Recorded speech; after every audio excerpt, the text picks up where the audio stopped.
Hello, it's Tom Donald from the London Contemporary School of Piano. Today we're going to walk through how to play Bach's C Major Prelude. This piece of music has a huge historical significance on music and musical history, but today I'm not going to talk too much about the history. I'm going to go through the chords of this piece with you. I'm going to show you some really great practice tips, and I'm also going to show you ultimately why this is a piece of music you really want to learn and study, regardless of your level and regardless of the genre of music you like to listen to. This piece of music is truly universal. It was written in 1722, yet you'll be shocked by how contemporary this music is.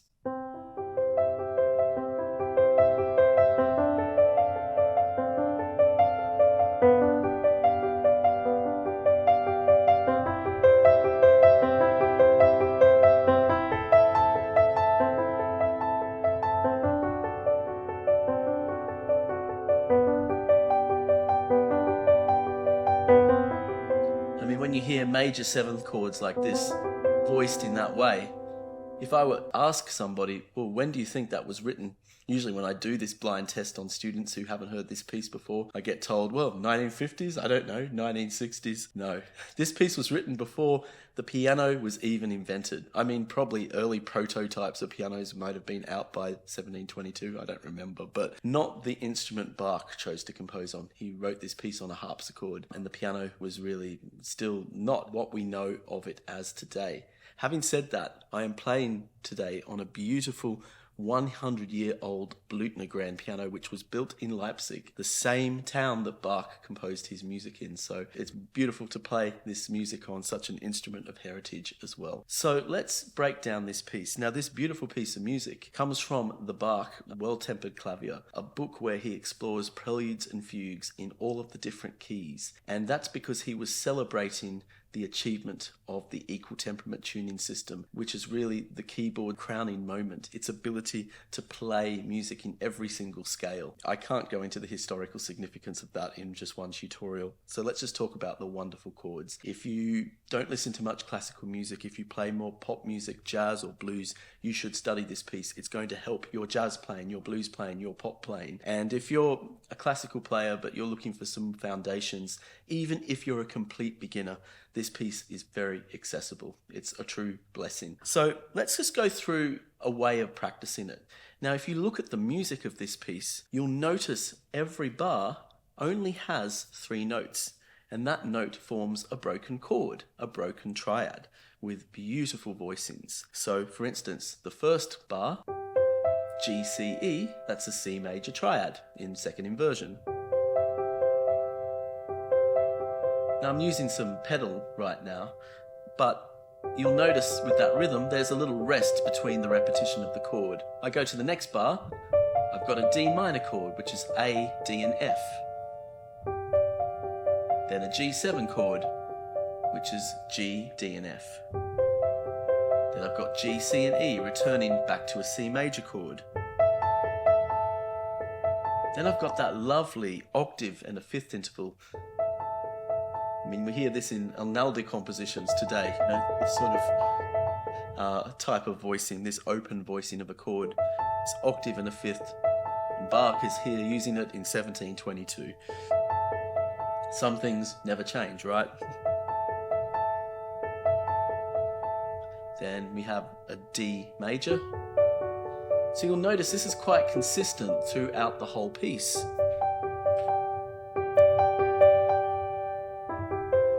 We have 3 notes in each bar in the right hand. So that's a really good place to start your study for this piece, is just play the right hand part. And if you're not a strong reader of music, you can annotate the notes. We're here to learn this piece of music, by the way, so if you need to annotate those notes in, I'll just give you a tip. Just write the 3 notes. Don't write the repetitions, because that's sort of pointless. But just learn each of those 3 notes per bar. Now we can get onto a really, really useful way to practice this piece, and that is to turn the chords, or the broken chords, into full triads as block chords, as a means of training our muscle memory to remember the shapes of these chords. So I'll do this in the right hand. I'm going to play each chord 4 times.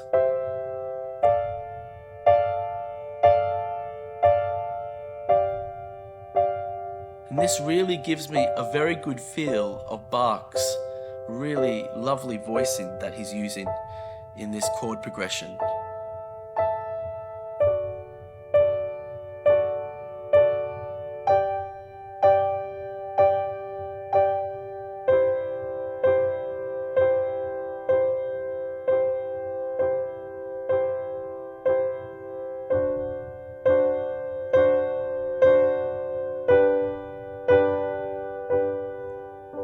Okay, let's now talk about the left hand. And the left hand plays two notes from the chords consistently throughout this piece. So in the case of the first bar, it starts on middle C, the left hand, and plays notes C and E. But what is particularly important, and you'll see this in the notation of the piece, is you want to voice these two chords together. So what you don't want to do is this. That's not what Bach has actually written down. He's asking us to hold those two notes together, like this. So I'm not using any pedal right now. I can call this finger pedaling, this technique. So I'm just practicing the left hand by itself. And the left hand is expressing these chords in groups of two notes. So effectively, the left hand only has two notes per bar, and the right hand only has three notes per bar. It's good to just learn this bass line thread by itself, practicing it hand separately, just to get a feel for the voicings and the shapes, even though it will feel a bit threadbare just practicing the left hand. And even if you're a beginner and not a strong reader, you can annotate these notes and quickly start learning to play this piece. And because it is a piece of music written by Bach, it has so much musical goodness to it, so many riches of musical ideas, and just an incredible genius. And I'm not overusing the word genius here when I'm talking about J.S. Bach, but this genius magic in the chord progression, that just getting your hands onto this piece of music is just absolutely worth it. So it doesn't matter what level you're at. If you're a beginner, you can play this piece. It's accessible, and you want to really enjoy the benefits of playing this piece, because it's going to teach you how to string chords together into a musical narrative. And there is no better example of what a powerful musical narrative with chords are than this piece of music. So now we'll put it hands together, and this is what we get. Now the first thing we're going to do, we're going to be a bit tricky first. We're going to train our muscle memory by playing an outline of the piece all as chords, as block chords. And I'll use a bit of pedal. It's okay to use pedal. I'm not going to be a purist and not use any pedal at all. This is just a good way to practice it, to hear the narrative of chords in this piece. And of course, I do need to lift my pedal when I change chords. That is the universal law of pedaling after all. Lift your foot when you change chords, so you're not bleeding the chords together. Okay, so let's play it in this configuration. I'll play each chord for each bar 4 times.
So this gives us a skeletal outline of the piece. And by the way, if you'd like to just get your hands on the chord progression of this piece written in contemporary lead sheet style, head on over to our website, contemporaryschoolofpiano.com, and ask for our lead sheet resource. Our free resources pack and a copy of this prelude in C major has been annotated into contemporary chord progressions, which is a really good way to see this piece because it will really improve your sight reading, because you start to think of music in larger shapes rather than, the worst thing you want to do is be that student that thinks of this piece as C, E, G, C, E, G, C, and you're just chasing notes and you're just typing out notes on the piano by rote without understanding the deeper musical shapes and meanings behind what Bach is composing here. I hear so many songs when I play it like that. I mean, I heard Gnu's Ave Maria, which he took from this chord progression. He just put a melody over the top of that.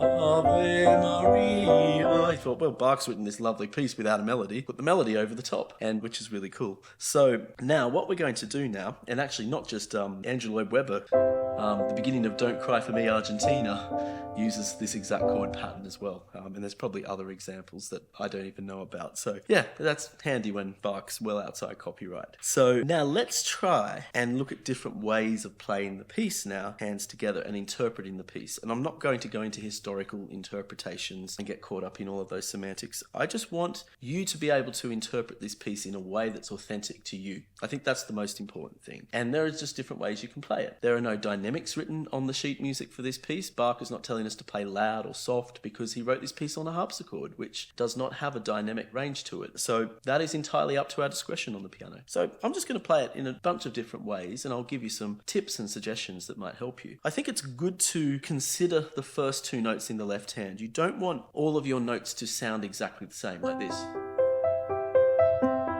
That's just a little mechanical. So it's good to put a bit of weight on the first two notes without exaggerating it. Maybe on certain bars you can bring the bass out more, and on other bars you can bring the bass out. Let me try it.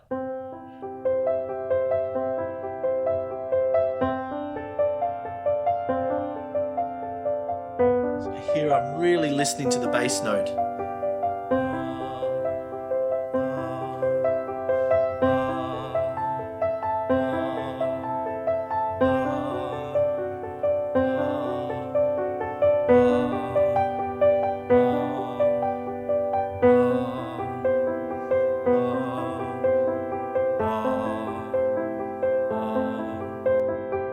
I can't go down that low, but let me go down to the D now.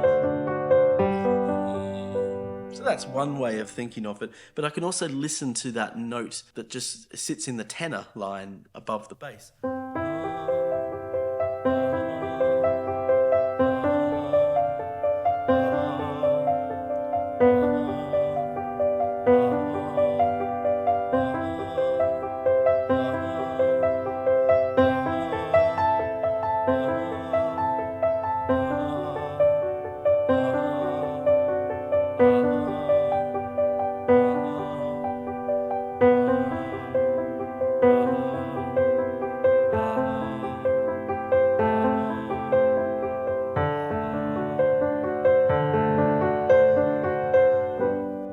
So that just makes me more aware of those lower note movements, those bass movements, and how it threads the piece together.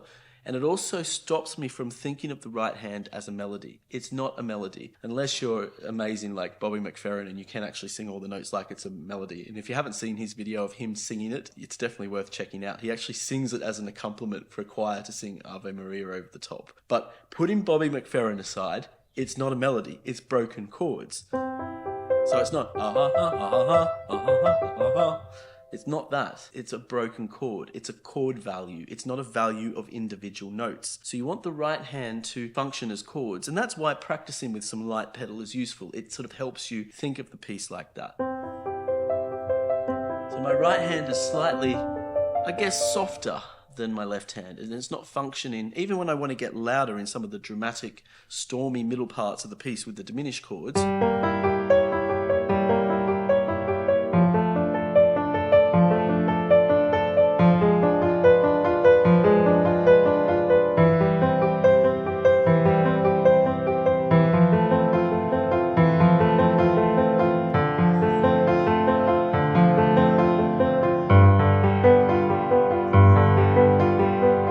Doesn't this piece just sound glorious on this 100-year-old Blüthner piano? I'm just having a ball playing it and filling the space with this piece. And I always think that's what's great about music where we don't have dynamic marks on the score, because it makes us think for ourselves. I see too many pianists who are slaves to the dynamic marks on the score the composer put. And by the way, those dynamic marks are not scientific, they're artistic. So, when Chopin puts a mezzo piano marking on a score, that means something completely different to when Beethoven does it. So it always should be taken with a pinch of salt, those dynamic marks. Imagine if on all of the music you were reading, just do this for a week or two. I promise you, it will transform your playing. Imagine, just ignore the dynamic marks. Just put some white out on the score and think about the dynamics.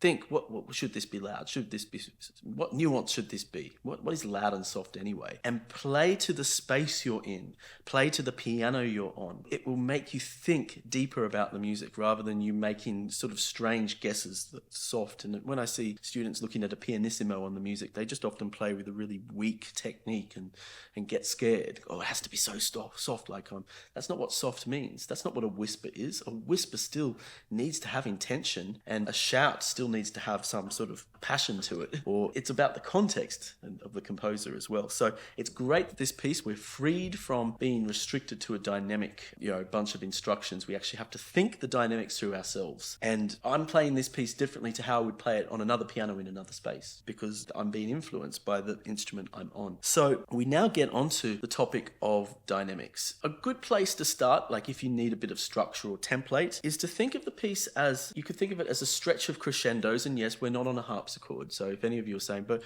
it was written for harpsichord, so we must have no dynamics at all. Ah, come on. Don't be so boring. We're not on a harpsichord. If you are on a harpsichord, fine. Great. I love harpsichord, by the way. It's a beautiful instrument, but I'm not playing on a harpsichord right now. So I'm not going to pretend that an orange is a lemon, or a lemon is a banana, or a banana is an apple, right? I'm playing on a piano. And a piano forte means loud, soft. It's an instrument with dynamics. So, for all you purists out there, sorry. I'm going to put dynamics on it. So we're going to make the music get louder. I'm going to think of it as a crescendo. And then when I feel I can't crescendo anymore, it's becoming inappropriate, it's reached its point, I will then drop the music immediately down. This is a nice template for this piece. You can play around with the crescendo. It could be for longer periods of time or shorter periods of time, or on the middle. You can experiment. I'm just going to sort of feel it out, react to it.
Now, that's not to say that I would play it that way every time. That's the great thing about exploring the different peaks and swells you can add to the dynamics of the music. The first time I played it just now, I felt when I went to that C major 7 chord, I wanted it to go down a little bit. I wanted it to get softer there. And that brings me on to the topic of the chords. This is where there's so much richness in this piece. What chords do we have?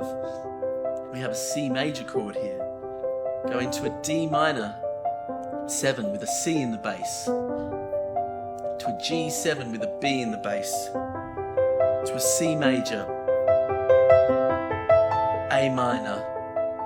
But where the piece really gets interesting is his use of major 7 chords with this 7th voicing at the bottom of the chord. Something he does a few times in the piece. He also plays a major 7 here, moving to a diminished, a series of diminished chords here, with a bunch of suspended dominant 7ths, with a diminished chord put over the dominant, C major over the dominant, another G suspended 4th, 7th, finally resolves, and then when we think it's going to go back to C major, he makes it a C dominant 7, a C7, which leads us to an F major with a C in the bass, and a G7 with a C in the bass. And finally the piece inevitably ends.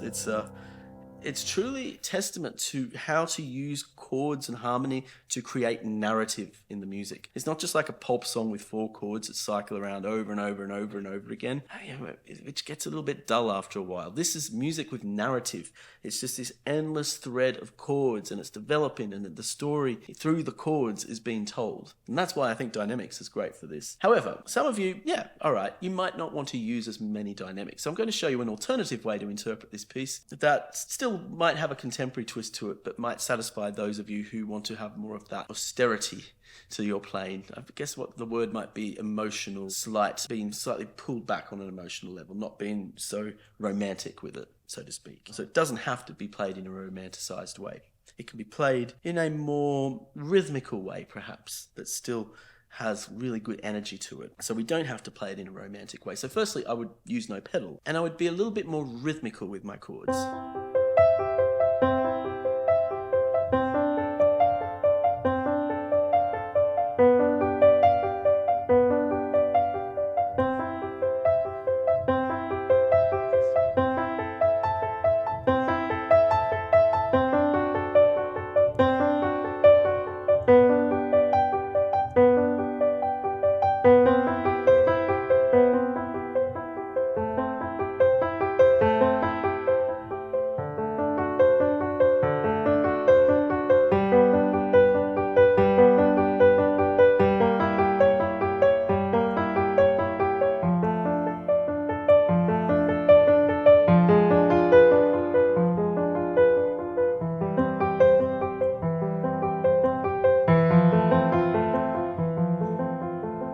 So that's another way you can play it. Those of you who have more modern sounding pianos like Yamahas and so to speak, playing in that rhythmical way will potentially work really well, or even on a digital keyboard. As I sit here on this 100-year-old Blüthner, it feels more appropriate to this instrument to play it in a more romantic way, because this is such a romantic instrument. But the thing with Bach's music, again, I don't think Bach's music is for purists, even Bach's music itself.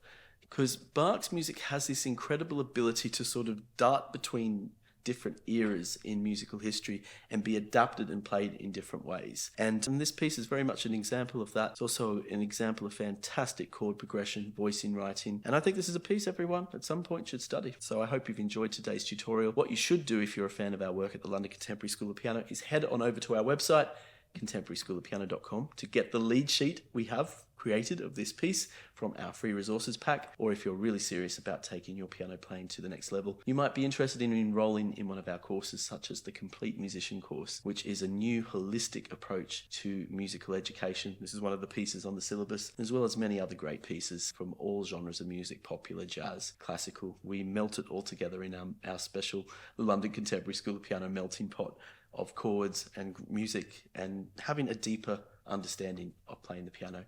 Thank you very much. I look forward to seeing you soon. Bye-bye.